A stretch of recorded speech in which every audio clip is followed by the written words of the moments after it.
Becky head of today's announcement week.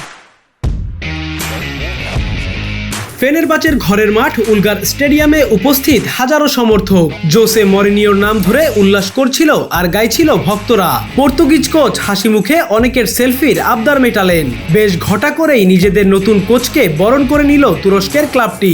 আগের দিনই ফেনেরবাচে জানিয়েছিল 61 বছর বয়সী মরিনিওর সঙ্গে তাদের আলোচনা চলছে।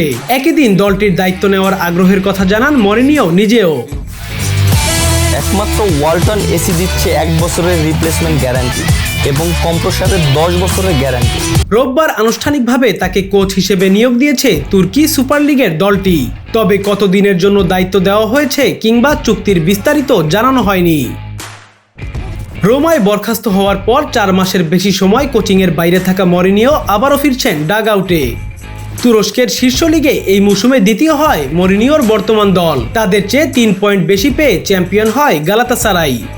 ইসমাইল কার্তালের স্থলাভিষিক্ত হলেন মরিনিও। তুর্কি কোচ কার্তালের কোচিংয়ে এবার লিগে মাত্র একটি ম্যাচ হারে দলটি। তবে 6টি ড্র করায় শিরোপা লড়াইয়ে পিছিয়ে পড়ে তারা। Real Madrid, Manchester United, Chelsea, Inter Milan, পোর্তোর সাবেক কোচ মরিনিওর চ্যালেঞ্জ হবে 2013-14 মৌসুমের পর প্রথমবার ফেনারবাচেকে লিগ শিরোপা জেতানো। মরিনিওর কোচিংয়ে 2021-22 মৌসুমে ইউরোপের তৃতীয় স্তরের প্রতিযোগিতা ইউরোপা কনফারেন্স লিগ জেতে রোমা। ইউরোপিয়ান প্রতিযোগিতায় যা দলটির প্রথম শিরোপা।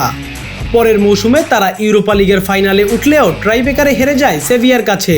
তবে সেরিয়ায় দলের বাজে পারফরমেন্সের কারণে গত জানুয়ারির মাঝামাঝি মরিনিওকে বরখাস্ত করে রোমা।